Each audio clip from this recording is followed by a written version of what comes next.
All right, guys, here we are. We take one step forward, one step back when we're the Patriots, and that's what's going on right now.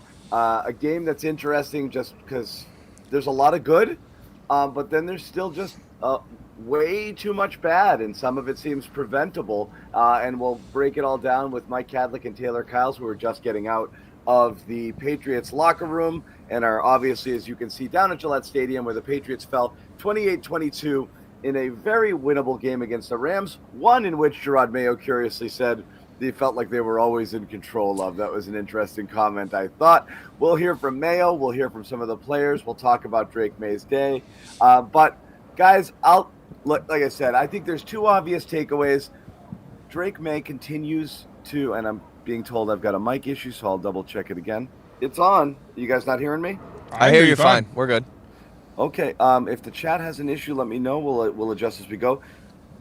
Drake Maye was as good as you could imagine he could be, not only for now, a year from now. I mean, really, really high-level stuff in terms of what he was able to see and the throws he was going to make and how he handled pressures and how he, moved in and around the pocket. And obviously there's a couple of turnovers, but we can discuss those as the game goes on. And then the other was after a masterful game plan where we gave the coaches a lot of praise for their performance.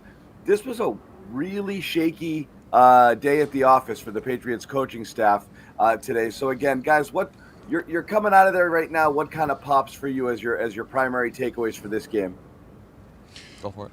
Well, I'll say for one, it was just so many self-inflicted errors, and I feel like it was the coaching staff down to the players as well. Obviously, it always starts with the coaches, but when you look at all of the questionable calls for the coaching staff, now I think not having Christian Gonzalez shadow Puka Nacua was maybe the most egregious. Like even leading into the game, we were talking about, are they going to put Gonzo on the boundary again? Or are they going to stick him on Puka? Like DeMarcus Robinson, obviously, is not the same caliber of like number 3 receivers as we saw against the Niners and the Bears when we also saw Christian Gonzalez stick to the boundary instead of shadowing someone. But then it became very obvious, and the Rams do make it tough on you. But I mean, Puka's production just doesn't feel like he would have had nearly as much success if he did have Christian Gonzalez against him consistently. Now, Gonzalez also made plays against Cooper Kupp, and part of that was his boundary alignment against certain formations. So, it'll be interesting to at least look at the film and see if there was more to it than we could see live. Second half, Puka doesn't really do much of anything. Again, another thing I'll be curious to see.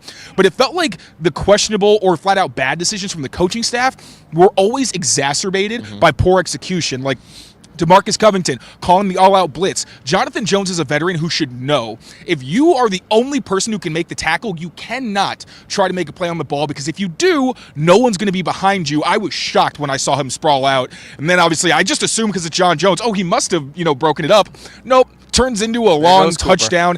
Then you talk about the Patriots not going for it on the 4th and 2, where Gerard Mayo said if it was 4th and 1, they probably would have gone for it, but it was just a range that they didn't feel comfortable with. Then they decide to kick the field goal, gets blocked because it looked like Trey Jacobs and Lacita Smith didn't execute their assignments. Then you have not kicking the field goal because it was just out of Joey Sly's range from pregame. Wind was a factor. Mayo acknowledged it. Sly acknowledged it. And then you go for the punt. You take a delay of game to give yourself more room and try to get a touchback, try to pin them deep.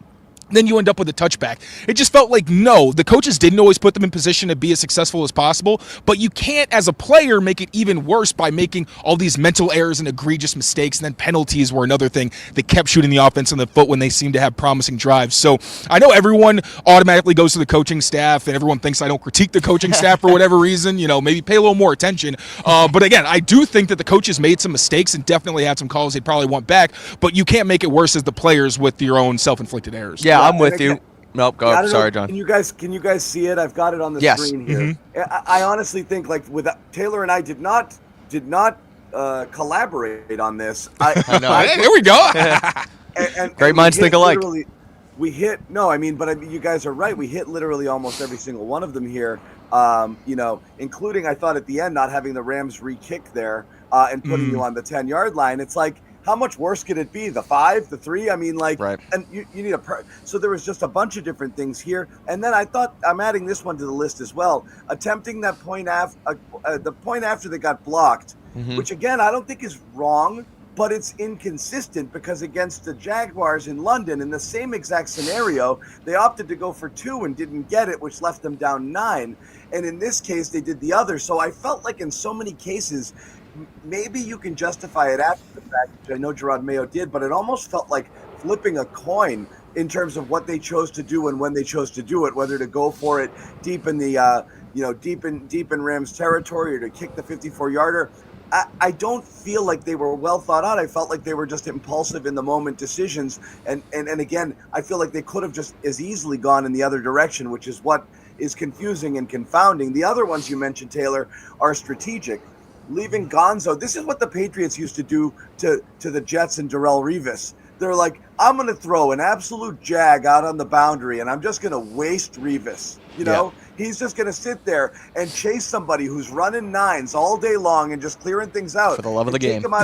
Take him out of the game, and I'm just going to run a bunch of crossers and everything like that and just eat you up on your nickel guys and whoever is trying to stay with my better receivers who I'm not going to put out there. That I thought was weird. The treating Stafford like he's a rookie quarterback instead of a 16-year veteran and zero blitzing him and being too aggressive. These were choices that they made. Right. And so there was quite a bit there. And Mike, I'll go back to you on that. But there was so much, both in terms of planning, strategy, and then in-game decision-making that I think leaves you scratching your head. And I totally agree with Taylor on it's not all on the coaches. At the end of the day, the players have to do stuff too. And it was exacerbated by what followed in almost every case. They don't go for it late, or whatever, they don't kick the field goal, they get the touchback, 80-yard touchdown drive going the other way. Not a single play, but a series of plays that led to the decision looking like even more of a head scratcher in hindsight. No, 100%. A couple things just on, the coaching decisions and the things they did and didn't do, right? Where 2 weeks ago, the offensive line with Layden Robinson in there, they put that out there. They realized, through a quarter and a half or whatever it was, maybe not even that long, we stink. We need to change this up, and they do it, and they make the in-game adjustment. Today, when they do the Gonzo on the boundary thing and Puka and Cooper Kupp are going, yard after yard, catch after catch all day, you would think, okay, this coaching staff has the ability to make these changes. Why don't they do it? And then they didn't do it, and they kind of just kept sort of, running into the wall and trying to make something work that just didn't. Sorry, you had something on that before. No, I don't want to cut you off. No, you're fine. But it is interesting only because the way the Rams formation, it's just a scheme you don't see very often. I know preparing for it, one of the reasons I was wondering if they were going to shadow Puka or not is because the way they use him in motion, the way that they'll have every receiver to one side and none on the other. And Mayo also mentioned the difference. It's not just man, it's also zone.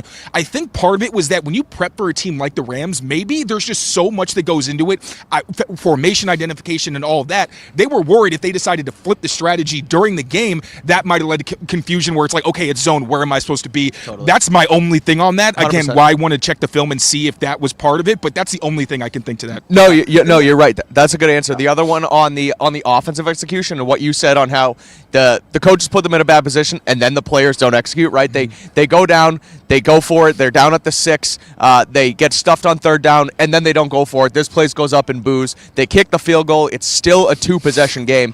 Then the Patriots stop the Rams on the next possession. It's like, oh, maybe they did make the right decision here. They go down, score a touchdown, and then Sly misses it, and it's still a 2-possession game. Yeah. So it's like they make the decisions. People are mad. It ends up working out for them. They can make it a 1-possession game, and then Sly gets blocked, and then it's back to a 2-possession game. So it's like kicking themselves when they're down type of thing. That's just, they're getting there. They only lose by 6 today. Things are looking promising, but there's little things on the margins that if they fix them, they probably could have won this game today. And John, real quick, one other thing. We were saying it in the booth, okay, if they win this game, it's going to be like the Jets win, where the narrative is completely flipped on its head. Right. Where if they lose, then it's like the boo birds and it's the coaching sucks and all this stuff, versus today, if they had won the game, I think a lot of the things that we're going to critique them for throughout the week would have been like, okay, they need to grow and they need to get better, which still should be the case because the Patriots had the ball with a chance to win with a field goal, not tie to win, or I'm sorry, to win with a touchdown, not to tie, but to win. I think that needs to not get lost in this. Obviously, the coaches are young, the players are young. This team needs to learn how to win. We keep saying that every week, but it's not like this was something where the coaches got them in such a bad position they had no chance in the game. They could have won on the last possession, and obviously the miscommunication where if Demario Douglas and Drake Maye are on the same page, Pop has the ball in open space past midfield with room to run. So I just think that needs to be remembered. Obviously, a lot of improvement needs to be made, but this isn't like they got run up. That was a good coaching staff and team. On Thursday night. Yes. Yeah. Hey, guys, I can't reach Ahmed in the field. I just want to let him know your mics are coming in a tad hot. Can you, if you could tell him that? Do you see him? Nope. Nope, he's with Rich. Yeah. Yeah, no problem. Yeah, so you're coming in a tad hot. Maybe just hold them lower until we can get an audio adjustment. Sorry, I do be loud. Yeah, no, it's all good. I'm talking a hair here. But the other one I did want to mention, I think we went against the kicking the field goal when you're deep into Rams territory. I thought you said, Taylor, it was a 4th and 2 versus 4th and 1. They might have gone for it on 1, but 2, they felt like maybe whatever. To me, that's less about the yardage, and that's really more about where you are in the field. You get that deep, you got to go for it. You're talking about doing that from the 30-yard line or 25-yard line and giving up 3. You never know you're going to string together a series of plays after that. You could legitimately be leaving points on the field, but you're that deep. I do think that's something you have to do. But what's interesting is to run 2 running plays there after Maye is cooking. He is seeing the field really well, and I thought that was a miss on. Like, one person could say, well, they dropped him back to pass 40 times, or 41 times, and that's a lot to put on a rookie. But he was handling it. Like, he could see it. He was making the right reads. He was handling pressure well. I don't understand not putting the ball in his hands there and running it twice if you're not certain you're going for it on 4. What are you running on 3rd down? You're not certain you're going on 4th. That doesn't make sense to me. So I thought it was curious as well. But you mentioned, it's the players, and they didn't sound like the coach just completely took them out of it. But you have players who you're holding to a certain standard that you acknowledge haven't learned how to win yet. If you're going to talk like that, which Mayo did after the game, it's fine. But you also have to be impeccable in terms of your decision making and your preparation with these guys. So you can't also be learning. And Mayo said that earlier in the year, and it's a comment that bothered me a lot. I know I'll be better in my 2nd year. That's fine, but I think the coaches and the players are held to the different standard. The coaches have to be the adults in the room. They can't be kind of making gaffes along the way too. Christian Gonzalez, after the game, they asked him, hey, why aren't you following one of these guys? He's like, well, I go where they tell me. He doesn't love that idea, and a lot of people there are questioning it. So you can't have that going on with a young team that you've had a tough time focusing on the task at hand and have these missteps and have them start to doubt you, because that's where things break apart. And you've seen it happen in other places. I don't think the Patriots are close to that, but you do have people who are probably frustrated that they feel that they're either not doing enough or being scapegoated as the people who aren't doing enough. And when you start to think it's maybe these guys aren't putting me in the position to do what I'm supposed to do, that's where things can get funky. So I do think the coaches have to be better in both their game plan and their in-game decision making. I do agree with you that the coaches have to be better. I think everybody does. I will say that we talked about a divide and the mutiny comment from way earlier on in this season. The 2 wins in the last 3 games before today really changed that narrative. In speaking with some players this week in the locker room, they were behind Mayo a lot more than they had been. There was a little bit of a rift when things were going on and things were going south. He brought them back. They were able to get it back. And now they might not be on the complete same page, John, like you mentioned. Gonzo probably did want to shout at their best wide receiver. He wants the best task. He wants the challenge, and he didn't get it. But I think they do trust their coaches, and I think they are behind the vision that these guys have for them. Even Christian Barmore at the podium today asked why he comes back from his blood clots, why he comes in every day and wants to continue working hard.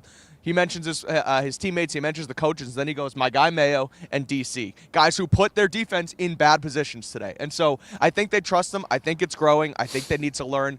John, I agree with you a tad, I will say, on the comment from earlier this week, or maybe it was last week, or Mayo was like, look, I'm looking to be even better next season because, all right, dude, well, we're in this season right now. There's guys on this team who are only here on 1-year deals. We need to try and win games now, dude.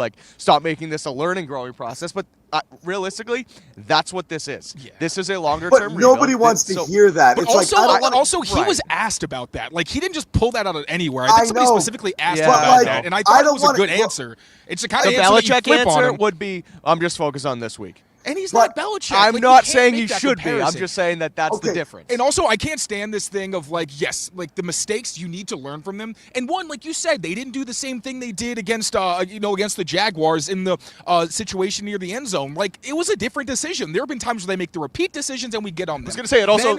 It didn't work, so then they made a different decision. Then that also didn't work. Stuff where you're it's like a coin flip. It literally is a coin flip. Right. You can do one of 2 things. It is now statistically, obviously, if you want to get into it, the metric said a a strong go for it. I agreed wholeheartedly there.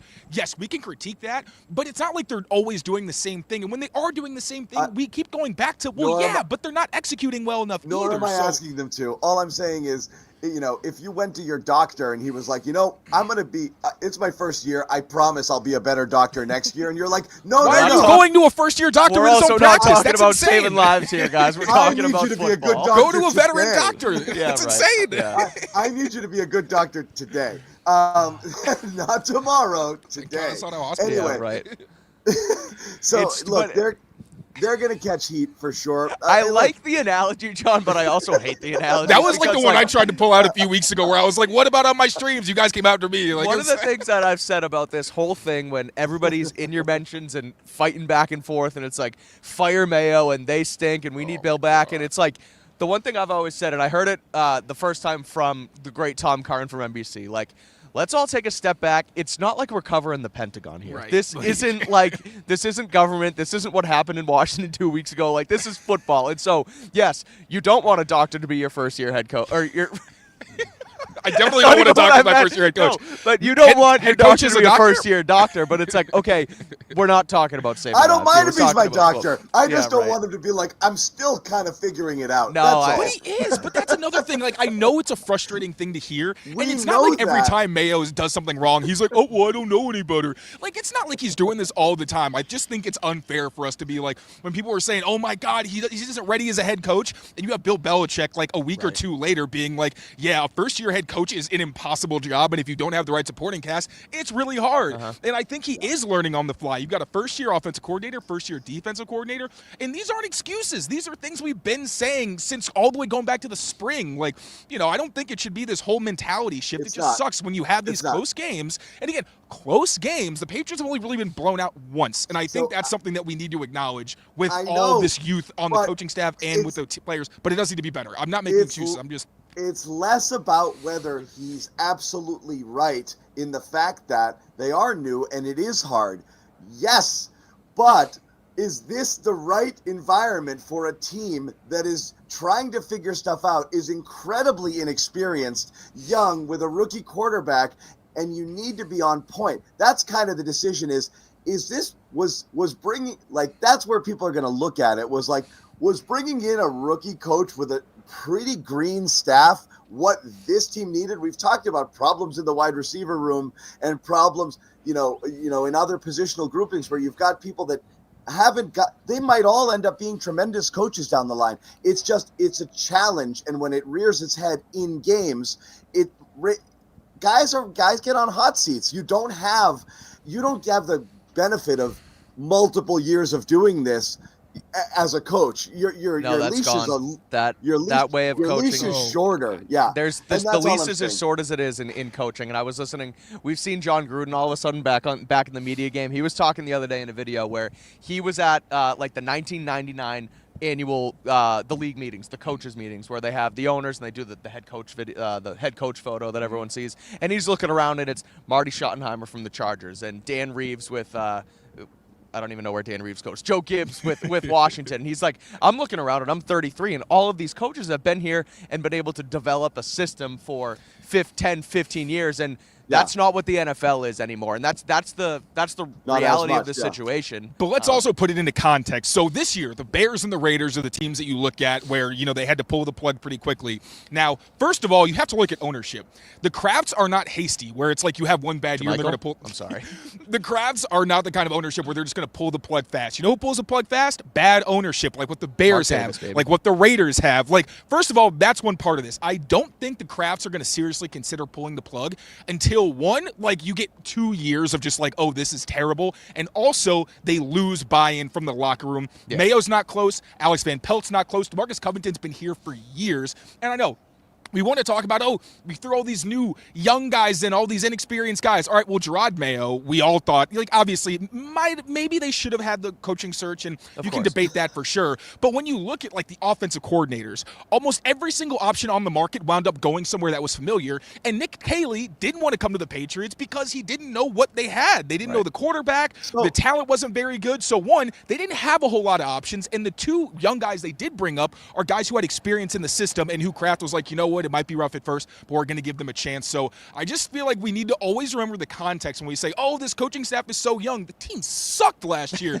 People didn't want to, free They agents already didn't have want the to come same here. amount of wins they did last year. Right, like free agents I didn't get want to come here. Coaches didn't want to come here. Van Pelt came because he knew Elliott Wolf, and that was a big part of that. So again, I'm not trying to make excuses for these people. I'm just trying to add the context when we're frustrated that they're so green. Yeah, well, you tell me the experienced coach that wanted to come here and still would have had success. Like what, Shane Waldron, Luke Getsy, guys that we were so interested in this summer who got fired. Yeah, right. Like, just You're talking context OC, matters. right? Not head coach? OC, yes. Okay. Because the one name I would put over that is Mike Vrabel. And Yeah, we'll have that of conversation. course, of course. If this And fails, Mike Vrabel is not a head coach anywhere, Yeah, by the way. right. Didn't get a job when there were plenty of Mike openings. I Vrabel- don't think that's and Taylor's done. On a tangent, which I want to reel it back in after that. Yeah, we have the to. Mike Get back Vrabel to this. stuff. We'll get back to the game because there's a lot to talk about. The Mike Vrabel Drake May, stuff, best career game. I thought was ridiculous. I think Mike Vrabel's a terrific leader of men, but I also think Mike Vrabel is already a dinosaur at the age of 50 in this NFL in terms of his refusal to buy into the whole analytics thing and running the ball and the way he looks. And I don't think that's what you wanted here. So I think he wanted personnel control that teams didn't want to give him. I think he I'm on the wanted to be opposite like side a of these Belichick. guys. I would have loved Mike Vrabel. I here. was To excited this about the day, possibility, I was too. like, I that was. would have been the one that made a ton of sense. It's it's not worth the tangent right now. We got to break down the loss to the Rams, but I was high on Mike Vrabel, and that is the one coach out there in this whole search and whole thing where I still think about man, would it be any different? How would it look if Mike Vrabel was here? But regardless, still not a good team. Still probably would be 3-7 right now. Okay, yeah. Drake May, career name, Yes. 282 yards, 75% completion. Let's talk about the kid. We will. But I'm not done Okay. driving the dagger into Mayo's back here. I'm going to play a Mayo bite here because we're talking about the one thing is the learning and the other is this. Never really felt like they had control of the game. I felt like we had control of the game. You look at the first half, I think we only had 1 3 and out. Offensively, I thought they did a great job on first and second down, which was one of the targets that we talked about. Defensively, not so much. Defensively, they only had, 8 third downs in the game. And you just can't win that way. When you look at the time of possession, you look at the movement we were able to get offensively in the run game and in the pass game, you look at the time of possession, that's part of the formula. We just got to continue to build on it. We'll say the guys, came out with energy, and even when our backs were against the wall, they still continued to play hard, which I definitely appreciate. I know the rest of the coaches, and hopefully the fans appreciate it as well, are playing hard. Now, do we need to get better? Absolutely, and that's my job as the head coach of this football team. It starts with me. I have to do better. I'm going to demand more from our assistant coaches. I'm going to demand more from our players. We have enough talent. We have enough talent in our locker room to be a very good football team. We just got to be able to put it together. The 4th and 2, elected to kick a field goal. If it was 4th and 1, probably would have went for it. But it made it a one-score game. And then the Seattle situation showed up again. And I would say this: every game is unique. It's one of one. And I just felt like when I made those choices, it was the best thing to do for our football team today. You didn't want to go 54-yard and ended up punting. Yeah, there are a lot of different factors that we take into account. We talk about when, we talk about the pregame warm-up. You can kind of see how the kicks are going on both sides during the pregame warm-ups, and I just felt like that was the right decision to make. So that kind of covers a lot of the stuff that we talked about here. And I thought the first answer was odd. I don't know whether it felt like the Patriots controlled the game. I think the Patriots controlled the game at the start. They were in Time of possession was insane. Time of They possession, did, they did.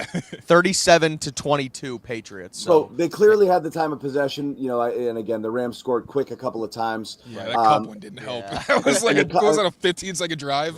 And the Kupp doesn't help. And yeah, the Patriots were kind of conservatively, they were doing what they could offensively, but it was considerably more plays than it normally takes to get yourself down the field. Not a lot of big chunk plays for sure. And that's what it is. That's what the Patriots used to do to other teams. Like, go ahead and see if you could string together a 15-play touchdown drive and then do it again and then do it again.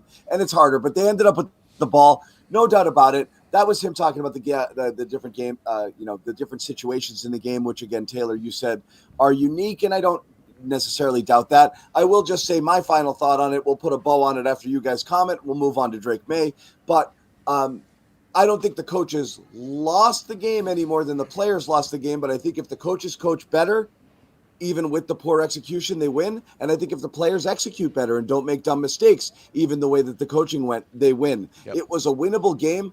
Both sides didn't do their part for what they needed to do, and that's the dumb penalties, that the Patriots had and the ways they shot themselves in the foot, and some execution. Again, another 3 or 4 drops, which is never great. Whatever went on at the end of the game with the turnover for sure, and then all of the stuff we mentioned with the coaching. And the big thing for me is the lack of big plays on both sides of the ball. Patriots couldn't force a turnover. Kyron Williams had fumbled, I think, 6 games straight. Ramondre Stevenson was the only player who had more fumbles among running backs than Kyron Williams. Couldn't get a turnover there. Matthew Stafford had a pick in like 6 straight games. No interceptions. I thought that really hurt. And then the offense, like you mentioned, the lack of chunk plays. We talk about the time of possession. I think part of it is that the Patriots really have trouble generating stuff downfield. We've seen Kayshon Boutte and Drake Maye looked like they had something going early on when it came to their downfield connection. They have not been able to connect downfield for, I think, 3 straight weeks, at least out on deep throws. The deep passing game is one of Drake May's biggest strengths, and it feels like they just don't have the personnel to be able to go to that consistently, and that's one thing that really has bothered me today. Ramondre Stevenson, he had his moments. He doesn't look the same to me as he did before the foot injury. I don't think he's breaking tackles as much. You're not seeing very many explosive runs there. So it feels like they need to keep going with these long, 8, 10, 12, 13 play drives. And it's tough to win that way. Obviously, you want to control time of possession. And if you can just run and, Mary run and pass and all that and just drive the ball, that's awesome. But it also is concerning, especially in the moments where you really need to, like at the end of the game, when you can't generate those chunk plays to give yourself more of a chance, or at least flip field position and give yourself more field goal opportunities. So that's one thing that I'm pretty discouraged by, is that they just are not able to generate those big chunk plays outside of yards after the catch, which, to be fair, Demario Douglas and Kendrick Bourne, 2 of the guys who historically for this offense the past 2 years have been the only ones who really could get you that. They both flash in that vein today, so I do want to give them credit, but it is disappointing, the downfield passing game and the lack of turnovers for the defense. A couple more thoughts on that before we move on, John. Just his answer on hey, if it was 4th and 1, we would have went for it. Instead, it's 4th and 2, we don't. While I get that you kind of have to play by the margins and be like, well, we might be able to get 1, but we might not be able to get 2 here. Part of me, that kind of makes me upset, because it's just like, just go for it. Sometimes it's just a vibes thing. Sometimes it's just hey, we need this. I think we can get it. It's not like it's 4th and 6, 4th and 7. It's short yardage. Run your best short yardage play and go and get it. You're not expecting to only get 1 yard. You're expecting to probably call a play for 2 or 3 in that situation anyway, so go get it. On the deep downfield passing, we saw Kayshon Boutte, Drake Maye. You mentioned that's his bread and butter, hitting those guys in stride and making those types of throws downfield. He hit Kayshon Boutte basically in stride. It was a great ball with the defender on him. He just wasn't able to go up and get it. And then Tyquan Thornton, who was released yesterday, a few weeks ago when they were playing here, and he breaks pocket, and Tyquan's along the sideline, and he puts it right in the bread basket. Same play. Tyquan can't go get it. It's a personnel thing in that department, and I think that's something we're going to have to look forward to going into next season. And last thing on that 3rd down where they had to end up when they didn't get it, what I was upset with, and I don't understand why they keep this, is in these critical short yardage situations, why are you ever lining up under center? I'm sorry, you have Drake Maye. I know. At least have the threat of a run or a pass option. We had the first downfield RPO that we've seen, I think, 2 or 3 years to Demario Douglas. Why in these situations, when you have one of Andy almost got killed. He best got that ball out quick. Yeah. Right, why are you taking away the threat of your young quarterback as a runner and as a passer? That is a decision where I'm like, why are you doing this? And you weren't planning on going for it. I know they got stuffed, and they said, I just don't think he thought it was going to go for negative yards, but I hated that call. It's the same time when the 2-minute drill a few weeks ago that they couldn't get. I said the same thing. I'm like, why on 4th down are you going under center heavy and putting all the defenders in the exact same place you're trying to run? That pisses me off. So that's it, and that's when you were saying the first thing about you're not using Drake Maye's one of his best abilities, which is that downfield ball, and you can't, if the guys are blanketed, and they are. The ball to Thornton, he was covered, but the ball hit him in the hands. Right. Same thing to Boutte. Polk had one just like that too a few weeks back. Yeah, Boutte went up for it weird and just stuck one hand out. That was a good receiver. Plants goes up with 2 hands, and that ball's right there. Tet catches that. Tet McMillan catches that. Yeah, so that was good. So this is number 1 of that, what you mentioned they're not using, and number 2, you just said it again. What are you doing under center? Why aren't you that? They did not this. We're not going to run our quarterback on designed runs or give him the option to run and just, And I feel like today they even said don't scramble much. Make what you can out of it, because there was a couple of times where even a week ago I felt Drake Maye would have run, and he kind of stayed back and he waited to see it. You're trying to make Drake Maye Tom Brady. Quick reads, get the ball out fast, and dink and dunk your way down the field with precision and accuracy. And it's amazing he's doing as well as he's doing. Amazing, given, how little experience that he has and what you thought would be the area he would struggle the most in. And then you're not unleashing him to do the things that make him dynamic and electric. His off-platform stuff was great. Going right, throwing today. across his my body God, with the the left, anticipation throws. today. Oh my dropping goodness, he was down, killing it. the sidearm throw that he made. He was ridiculous. And that's how we're going to transition to. But you question, who are they designing these plays for? And that's what's weird when we talk about a coaching decision is I thought Van Pelt schemed up some things fairly well, because you have to with this team, because you don't have guys who can beat man coverage for the most part. So you have to run some stuff to get them into space against zone and whatever that is. And I thought they did it. A lot of it you're just putting on Drake Maye to throw guys open or to throw it into tight windows when a guy's not looking. So I don't know that this game plan suits the personnel necessarily. So that's what's a little bit confusing to me as well. And Taylor, you're much better to speak on that than I am, but you just alluded to a couple things that Drake Maye is excellent at that they're not doing, which is crazy to me.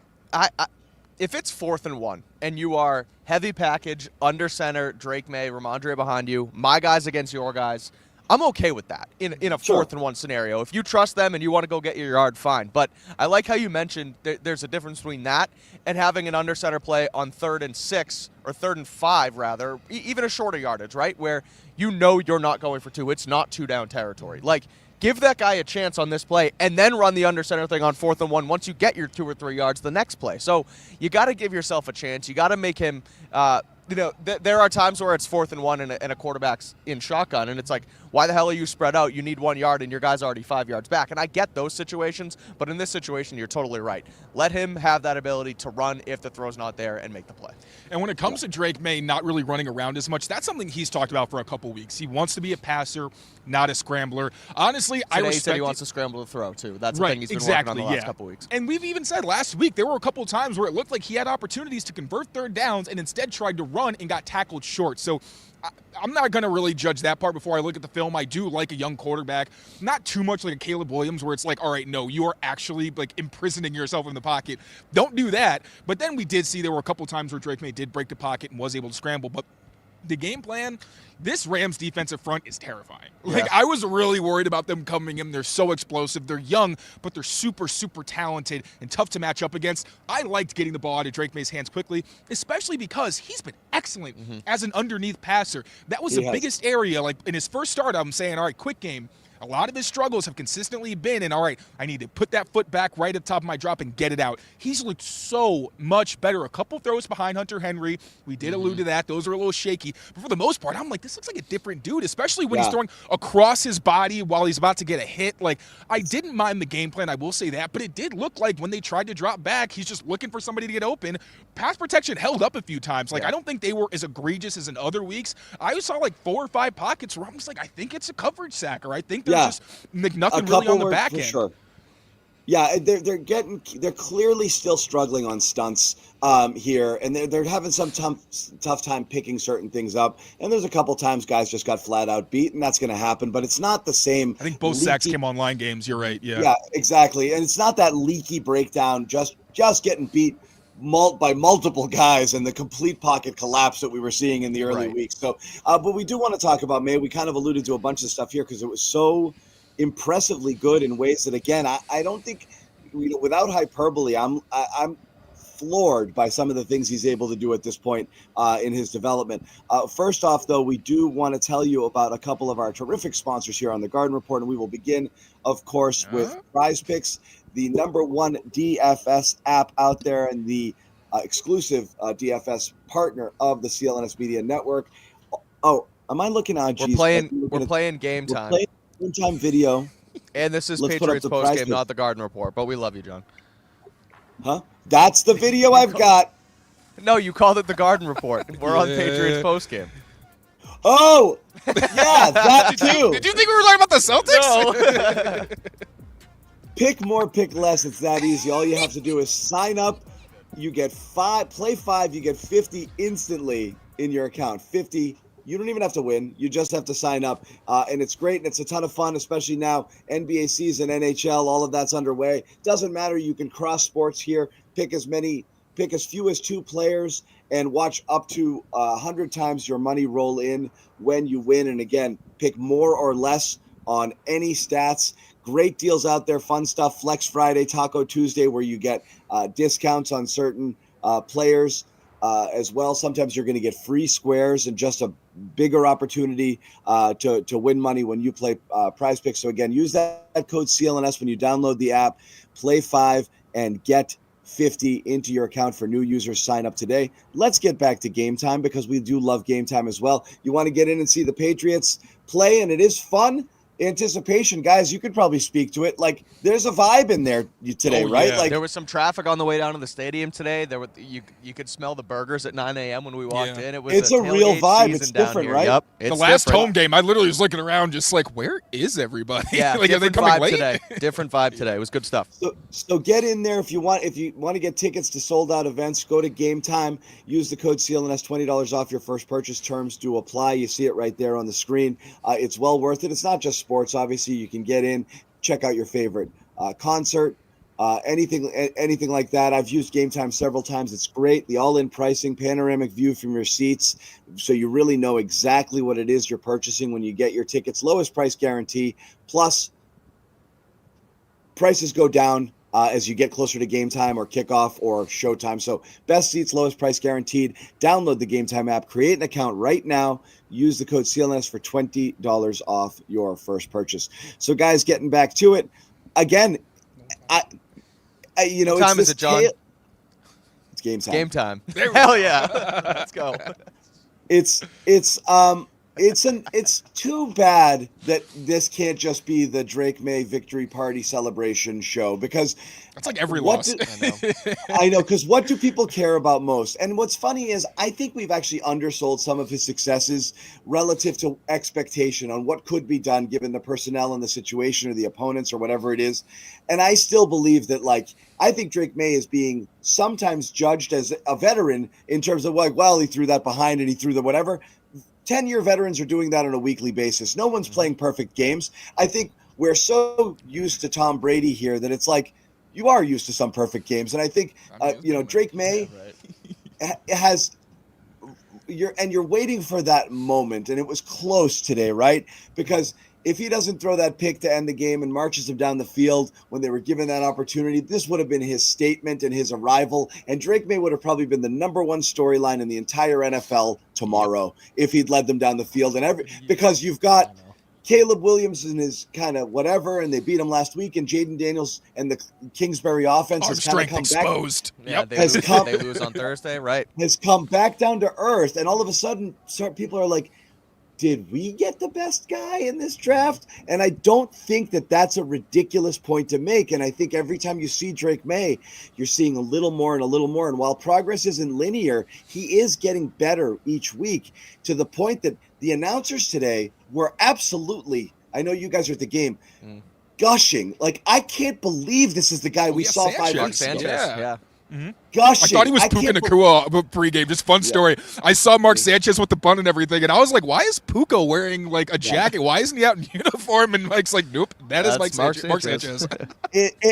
Gushing over, like, who is this guy? Like, he's doing elite veteran things. And they were gushing over his footwork and his ability to get through his reads and handle pressure and make and again, it's like, it's hard to not watch and you never know what's going to happen in the long term. It's not that difficult to watch this right now and be like, they got him. They got the guy. I think that's why. And you could have felt it a couple of weeks ago, but you still see more and more each week. And it's like, I don't know where it's going to end.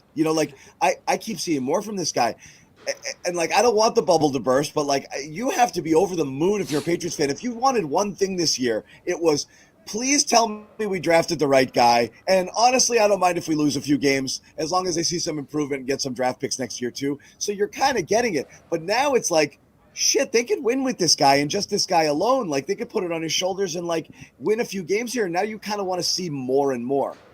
I think that's why I come out of every week that Drake Maye plays with the, yeah, okay, it wasn't great, but, well, yeah, but there's this, and yeah, and it's because, yeah, but it looks like you have your freaking quarterback. Like, it is the most important position in football, and I like how you mentioned, John, that we're kind of already treating him like a veteran, where he does have some of these erratic throws and things like that. It's not like Tom Brady didn't miss throws when he was playing. Right. It's not like Stafford today didn't miss throws. When you're a gunslinger like that, you're going to make your mistakes. You're going to have your turnovers, and obviously the interception at the end of the game wasn't great. Obviously the strip sack wasn't great, but, like, at the end of the day, the guy threw for 282 yards. He completed 75% of his throws, and he had you in the game with 2 minutes left. And until a miscommunication. Exactly. And so, like, that's why it's, everyone wants to fire Mayo and everybody wants to, reset this whole thing. It's like, let's just let them build around this guy because he is so good and he is so talented.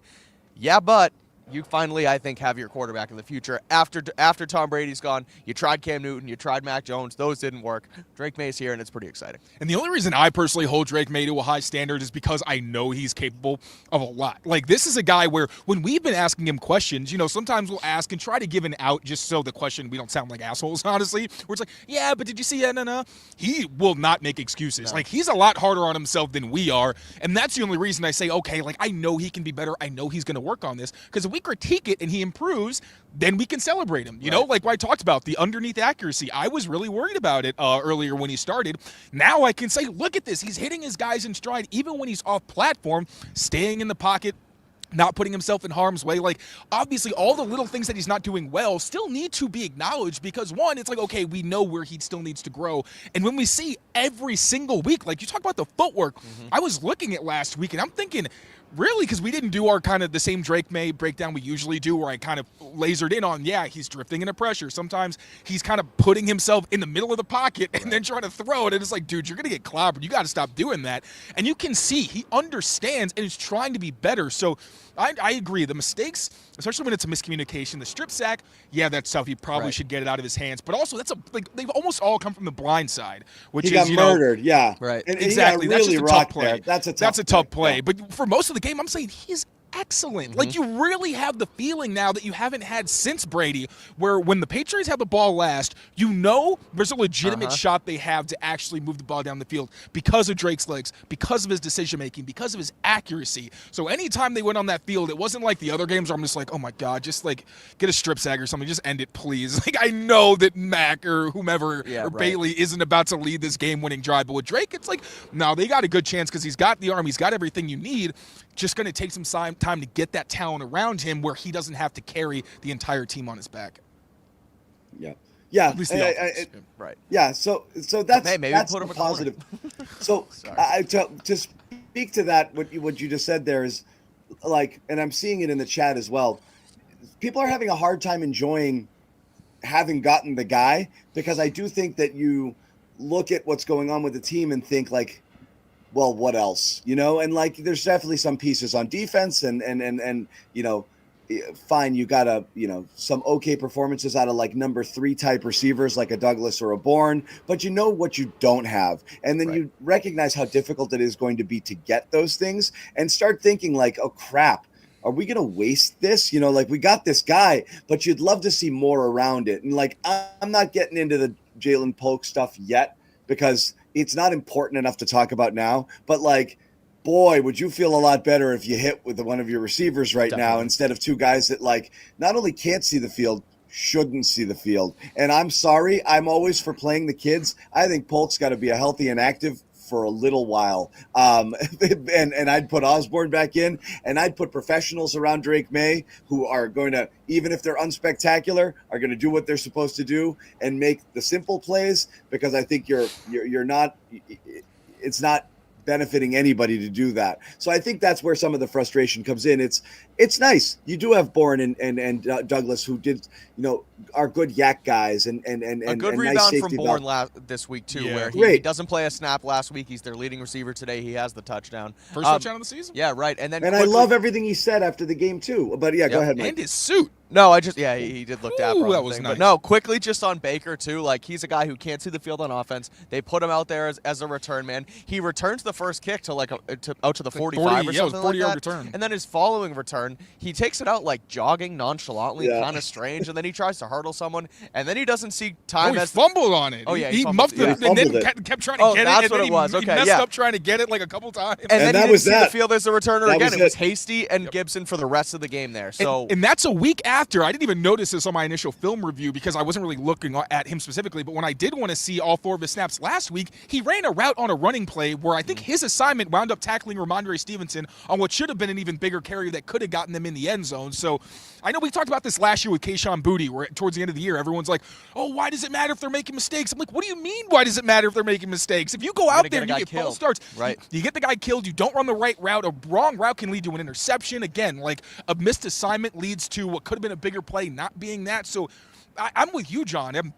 I want to see these guys get their confidence back, and I understand the only way to get better at football is by playing football. But you need to prioritize Drake Maye right now. Jalen Polk and Javon Baker are going to have all summer next year. If they get better in practice, awesome. It's not like KJ Osborne's lighting the world on fire, but he blocks. He doesn't make a whole lot of MEs or mental errors. Yep. And no, he's not giving you a whole lot in the passing game, but what the hell is Jalen Polk getting you? Right. Jalen Polk got the same touchdown that Vidarian Lowe did today. I think KJ Osborne can do that. And I'm very forgiving. I try to be understanding with these young guys, but at the same time, it is frustrating when you're barely even really contributing when you're on the field, and the only impact that's tangible is usually you not being able to finish plays and making mental errors. So see that stat. What is it? Vidarian Lowe is tied for second on the Patriots in touchdowns. Targets so far today, Lowe, 1. Oh my God. Polk, Baker. Oh boy. Not great. Did Baker play on offense? No, he didn't. I don't know Yeah, if he did he either. did. Yeah. He did. Oh, did he? Oh, Baker did. He had a get it. couple of snaps. I know. He was mentioned at one point, or somebody tweeted about when he was out there, but I can't remember exactly. So very little. Yeah, he ran the wrong direction. Very little. So look, and that's the thing is like, this is where the conversation becomes difficult. It's like you're watching it from a standpoint where you're used to watching this team and thinking, what do they need to do to win?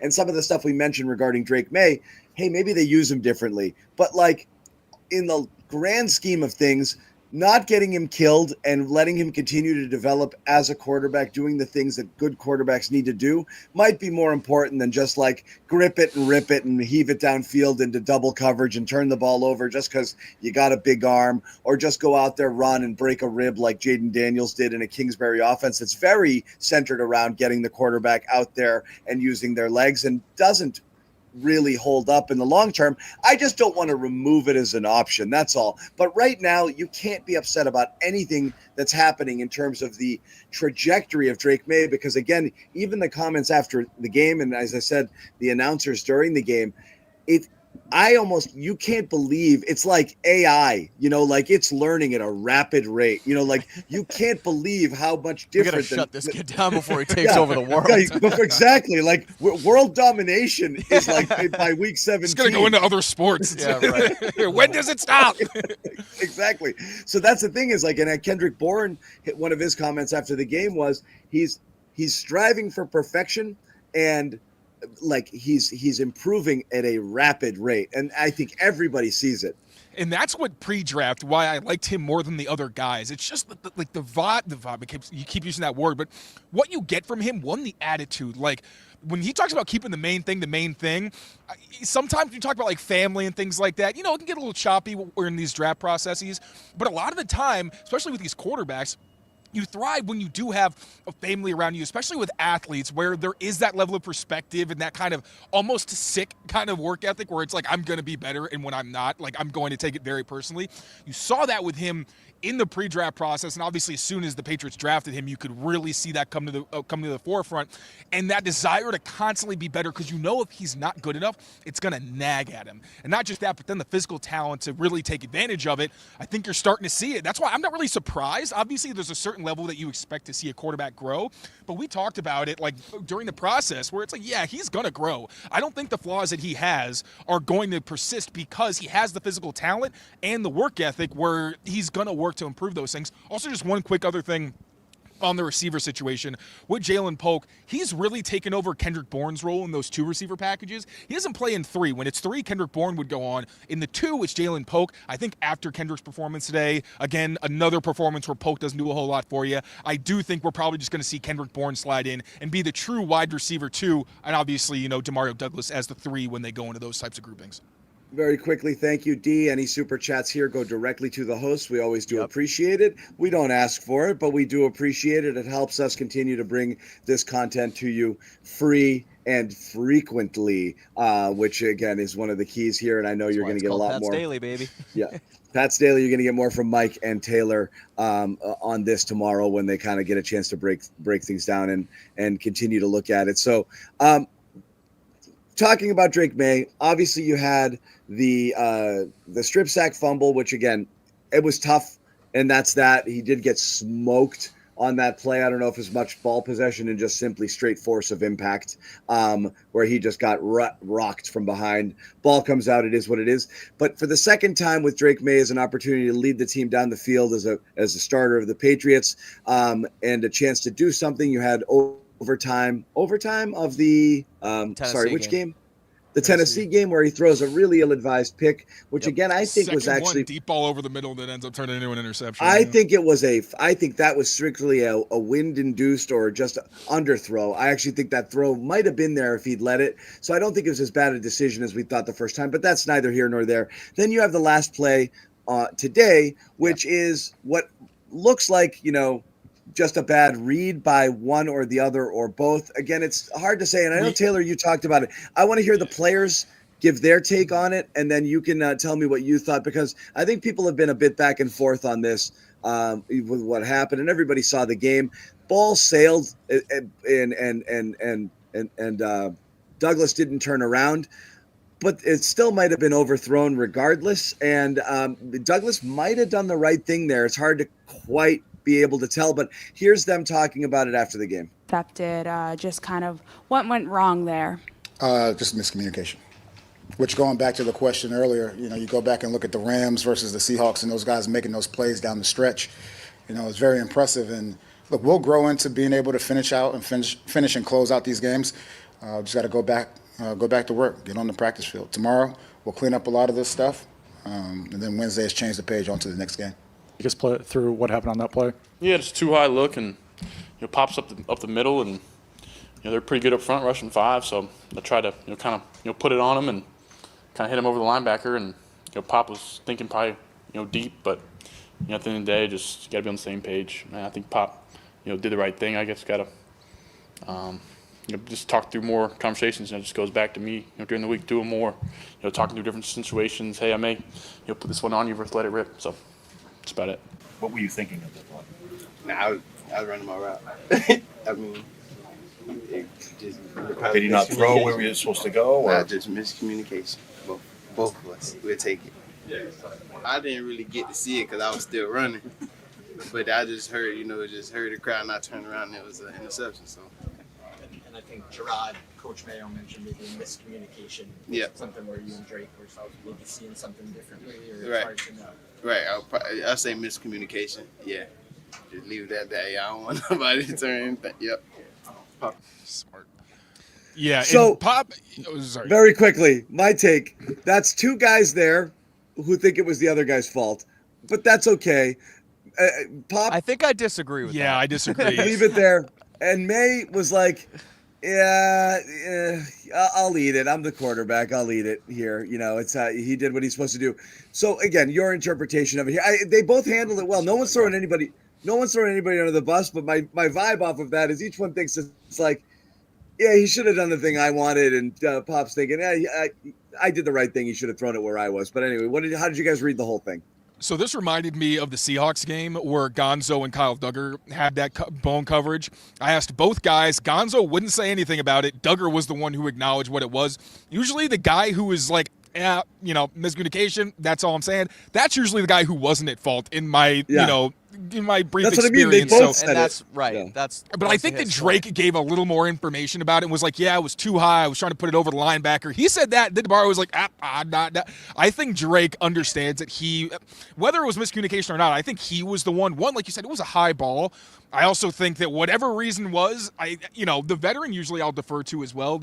When it's a quarterback, it is kind of tricky, but whoever's fault it was, I just feel like it probably wasn't on Pop because his complete non-answer felt like kind of telling. To me, it's both of their faults, and I think it's that simple where they just need to get more reps and they need to understand what's going to happen in those situations. And it brings me back to the game in London against the Jaguars where there was the play where Drake threw it really high over Austin Hooper's head. He was turning one way, Drake was throwing another way, and that brought me back to a conversation I saw with Kyle Rudolph. He was on Part of My Take podcast a couple weeks ago talking about playing with Tom Brady and how there are some quarterbacks who are so regimented in it.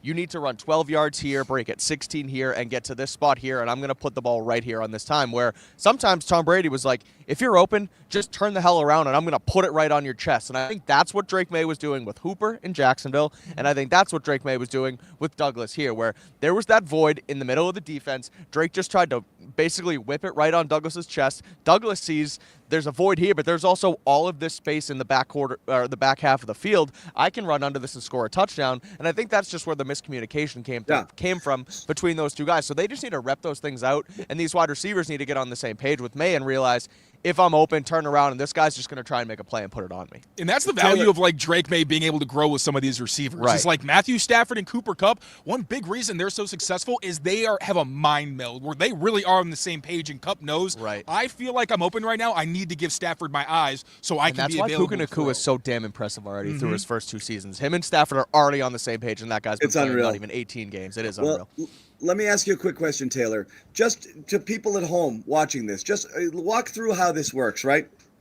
Douglas is saying he ran his route. So he did what he was supposed to do. There's pressure there. So I don't think he's supposed to come hot there or whatever, or turn around or whatever that is. But there's some pressure coming. So Maye wants to get that ball out there, and he sees an opportunity. At that point, is Douglas supposed to read the defense? Because it looks like he broke between the safeties into space where he thought he should be. Is he doing what he was predetermined to do, or did he make a read in that situation to go there? Because based on his answer, it sounds like he had said, I ran my route. I did what I was supposed to do. And for Maye to throw it and think he's supposed to look, is that supposed to be in Douglas's head of like, make sure you're looking back because that ball could come at any point in time? Where are the responsibilities there? It's tough because honestly that happened and we pretty much were getting ready to we had to get ready to start going down for interviews. So I haven't gotten to see if there was like a replay of the all-22 or anything. But usually on those seam routes, you do have an option to either keep going straight up or kind of bend it inside based on what the safeties give you. If there is a safety right dead in the middle of the field, then you usually kind of want to make sure that you're bending it kind of inside, or I'm sorry, you want to make sure you're staying upfield and away, so maybe you put it back shoulder. If it's split safety and there's an open area in the middle, then you curve it inside so that you're not just running right at the safeties, you're running into where the void is. So that's what I initially thought happened with Drake, where he saw there was that opening and thought that Pop was going to look for it once he got to that middle part of the field. But I think Pop thought, no, I'm literally just running off coverage, and maybe thought something was going to come out from behind him. That was my initial interpretation. I do need to look back and confirm what the coverage was, though. Okay. Yeah. It's just interesting because you say miscommunication there. Again, there's so much that goes on that we don't fully know in terms of, if they're playing inside, you do this, and if you do that. And I don't know if like just looking at that play, it's based on that coverage, Pop did the right thing and Drake took a gamble, or vice versa. So again, the tape will show it. It felt like there were differing opinions from the Twitter community, from people who all are respected and know what they see and know what they're doing. But the guys handled it the right way. Shoulder shrug, miscommunication, and move on there. We did mention it briefly. And again, just a quick shout out. I love that Bourne did what he did, and I actually love his answer after the game. It's very, very easy for someone like Bourne, who is a veteran and supposed to be the veteran leader of this receiver core, to get benched outright a week ago and not come back bitter or chip on his shoulder or annoyed and how dare they, like it was an affront. In fact, his answer after the game was, I'm happy they still believe in me, which is really a refreshing thing to hear, because you need more of that, particularly in that room where everybody's just, what are you talking about? I did what I'm supposed to do. I'm awesome. I catch everything. I'm the best player in the world. Like, I got the best hands in the world. Yeah, right. I love that the guy who's actually the only one who has any track record of NFL success among this group will flat out say, like, I'm happy they still trust me, which is great. And he was rewarded today with the 5 receptions, 70 yards, on 5 targets, a receiving TD, breath of fresh air. And then Douglas again, have to find a way to work him in, because when you lack downfield playmakers, you have to get the ball in the hands of people who can make people miss in space, and that's something that Demario Douglas absolutely can do. So again, I still don't think it's enough. I still think you have to find ways to feed him more and to create more opportunities to get him involved. But hats off to both of those guys. You definitely needed it. And then we move to this guy, Jalen Polk again. Thought we weren't doing Jalen Polk today. I don't do this anymore, honestly. I said I wasn't doing it early because it's not important enough, but I do think it matters. Early in the show. I thought you meant early in his career. Okay. Oh no, I'm doing it in his career. Okay. I was like, oh, that's some rare restraint from John. Right, okay. No, we're coming for you. We're coming. Love it. 0 receptions, 0 yards, 0 targets, and he was out there. It's not like he didn't play. The one false start too. Yep, that was. And the one false bad. start. It's the one. And then he's coming to the sideline like frustrated that it happened, instead of like, I don't understand what's happening here. I don't understand how everything that's going on surrounding this guy is the complete opposite of everything you thought was supposed to be. This guy was supposed to be about a pro, contested catches, tough guy, accountable, this and that. And like, I'm sorry, like, you don't want to, that's a big purple arm. You don't want to. It was Barney. You don't want to give up on somebody. John, you're kind of cutting it out here. Oh no, I think we got you back now. You don't want to give up on somebody this early in the career, but like, I cannot find a single thing that not only is redeemable, but makes you think that like there's a possibility that this turns into a positive down the road. I don't know what. I mean, I think receiver, maybe more so than some other positions, you should still see some of the talent, even if you're not seeing the finished product. Oh, he got open, but he's clumsy with his hands. Or, oh, he can only make catches, but he's having a difficult time doing this. He's not doing anything. And I don't know what you do next. I just think I really don't want to talk about this much longer. I can barely feel my fingers. I'm so sick of talking about Jalen Polk. He's a young receiver. He's clearly in his head. Like, I think it's as simple as that. Yeah, we could say, oh, he's not showing the talent. Neither did Kayshon Boutte last year. Like, it's literally the exact same conversation. Jalen Polk is just getting exposed more. And I do think it's like Mike Nwenu isn't playing very well this year, and I think he kind of acknowledged a part of it is he's moving around so much that he's kind of in his head. We can't just act like these aren't human beings who get down on themselves or probably make these mistakes, get frustrated, especially with receivers. Like, how often do we hear receivers play their best when they're not thinking and they're playing fast? I have not seen Jalen Polk play fast maybe since the San Francisco game. I really think that's the bottom line. Like, we keep talking about this every week. He's a rookie who has not shown us anything yet. I understand that's frustrating. I'm not burying the kid until we at least get into next summer and see, okay, has he learned? Does he have more confidence? Has he grown? Did he put the work in the offseason with Drake Maye? Like, those are going to be more important than the guy having a bad rookie year. It's not insignificant, but it's like we're having the same conversation, and it gets to the point where I'm just like, yeah, bench him. I think that's what you probably should do. Like, stop putting him in these positions to make all these mistakes, because I don't think the run blocking is good enough, and he's not really getting the ball either. So I don't see what he's contributing that you're not getting from KJ Osborne. I'm with you on the mindset of there is a way to do this where, okay, put him on the field, let him work out the kinks, and instead of just benching him, go out there and figure it out. It's come to a point where he does have to go to the bench. I think you're right, John. You said earlier, Taylor, you just mentioned it too.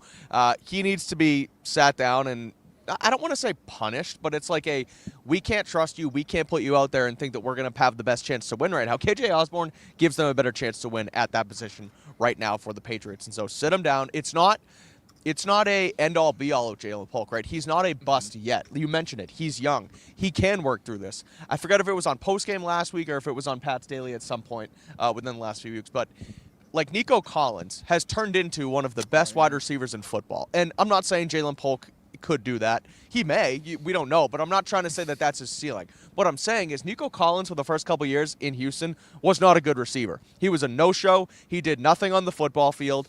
Nobody really even talked about it until he was able to get on the same page with C.J. Stroud last year. And now he's the most productive wide receiver in football, or at least he was until he had the hamstring injury. Give this guy a chance at least. And I'm not saying give him a chance next week, but things can happen over the summer. He may be able to change it. His rookie year, not good enough. Point blank. Right now, it looks like they've whiffed on the pick. It's not over yet. It's not like this is Tyquan Thornton where they're going to have to go release him next week. Tyquan Thornton was a bust. That project was over. Jalen Polk's project basically has just begun. I understand, but let me ask you this. Let's change Jalen Polk's name from second-round draft pick Jalen Polk to undrafted free agent Jalen Polk. If that's who he was, is he employed today? He wouldn't be on the field. No, He's he wouldn't not be on the employed. field like he is. Right now, the only thing saving his ass is a second-round draft pedigree. Yeah, the Based value on of this it. alone. But why was he a second-round pick? Like, there was Because of talent what he there. did, Yeah, yeah. this isn't the Why same thing as was Thornton a like, second-round pick? Why was Okay, Chad that's not the Jackson same a thing. second-round That's pick? not the same. Well, That's but not the same because thing. the Tyquan talent- Thornton was unanimously hated as a second-round pick. It was like most people had him as like I think it was 150 or like 180 or right. something like that. I'm not gonna lie, I was excited about the pick, but that was also in my defense. That was the year before I started actually watching college prospects. I just looked at the plays that he made and I was like, "Ooh, this is exciting! Yeah, this he's guy's got fast. some It might- talent." yeah. But It's Jalen like- Polk is someone who there was some debate over exactly where he was picked, but it's not like people thought he was a day 3 guy. It was like, no, he's a day 2 pick. It depends on how much you like him. And then he comes to a team with the guy who coached him. Everybody loved his mentality coming out of college. Like, I understand he's struggling, and it makes sense to question, all right, what even went into the pick. But there's some revisionist history, too, because no one was saying it was a bad pick. They were like, they probably could have picked him later. Like, maybe you could debate they could have gone for, like, Kieran Amegaji or Kingsley Suamataia. Like, those guys, for sure. Kingsley Suamataia, by the way, who got benched by the Chiefs as well. Yeah. That's not insignificant. So I just think it's important to say, like, Jalen Polk was never going to be a UDFA because he showed more talent than that in college.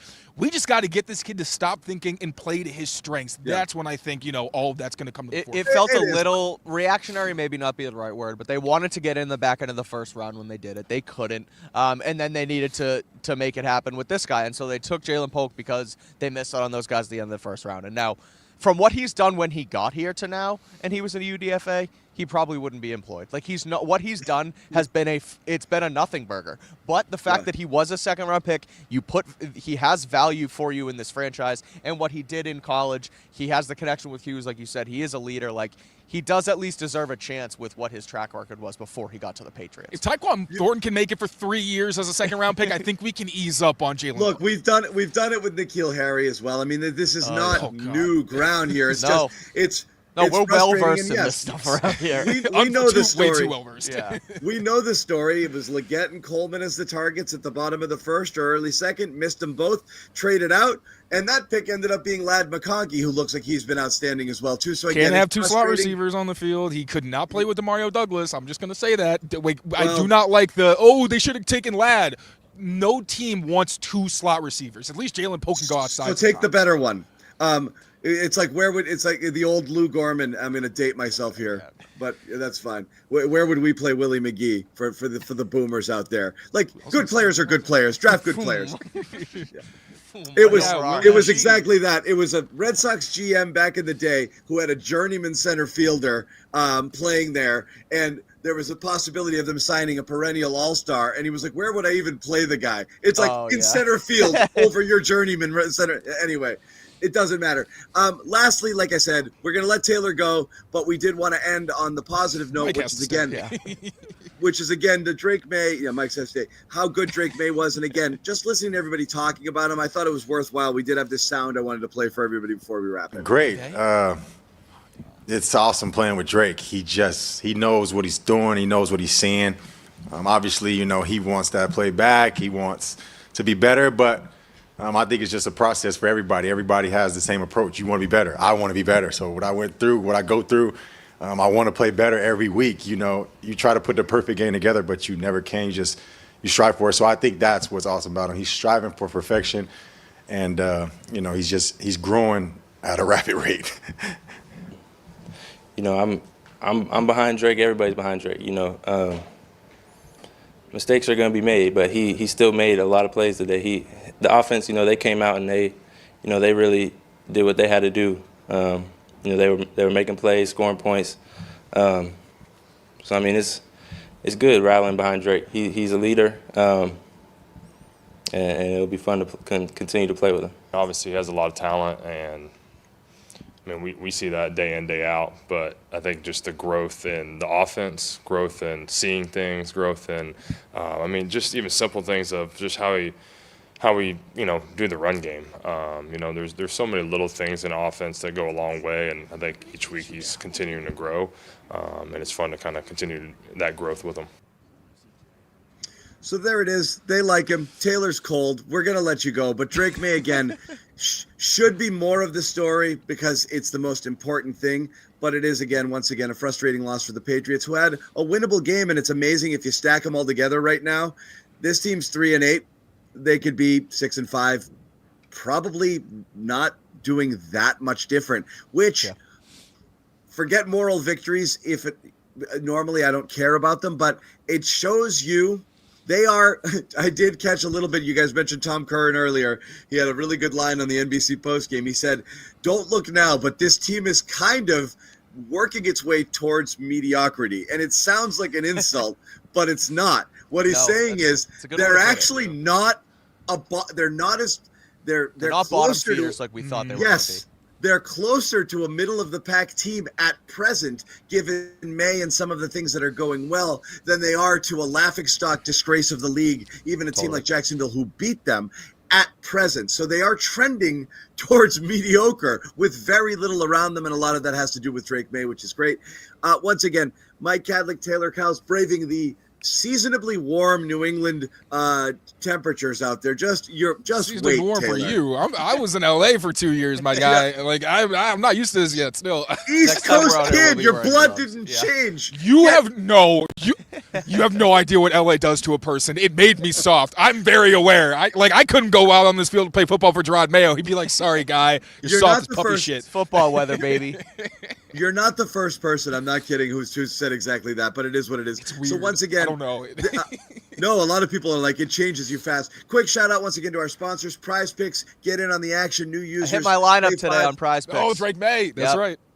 He hit it? Along. We have, I hit mine today. It was Drake Maye's more passing yards. Oh, no, yours is Kyron Williams. Yeah, no, the other one I do, not our Pat Staley one. We did not hit Pat Staley because I did have Kyron Williams as a touchdown, unfortunately. Drake Maye passing yards hit. I had DeMarcus Robinson's under, less than. My God, that hit as well. Go to Prize Picks, code CLNS. Check that out. New users, code CLNS, $5, get 50. I'm so glad I did this. Last shout out. And then download the Game Time app. Make sure you get in on Game Time. Use the code CLNS for $20 off your first purchase. Terms do apply. Thank you guys again for watching as the Patriots go down to the Rams to fall to 3-8 on the season. Are we bye week? Nope. No, not for like 3 more weeks. They're heading to it's ways away. That's right, it's Miami. Miami next week, and then Indy's going to be Miami. Here. Taylor and Ahmed will be in Miami. They'll cover Ahmed's the game face there. lit up when we just heard he's going to Miami next weekend. But we do have great coverage throughout the week, so check out those guys tomorrow, Patriots Daily and all that good stuff. We will see you later. Thank you for joining the Patriots postgame show on CLNS Media. Give us follows everywhere. Like our stuff, share our stuff. Please do all of that. Subscribe to the podcast. And if you caught it late, you can watch it back on replay or listen to the audio version if you'd rather in your car on the way to work tomorrow or wherever it is you go. Thanks a lot for joining us. We'll see you later. See you guys. Bye.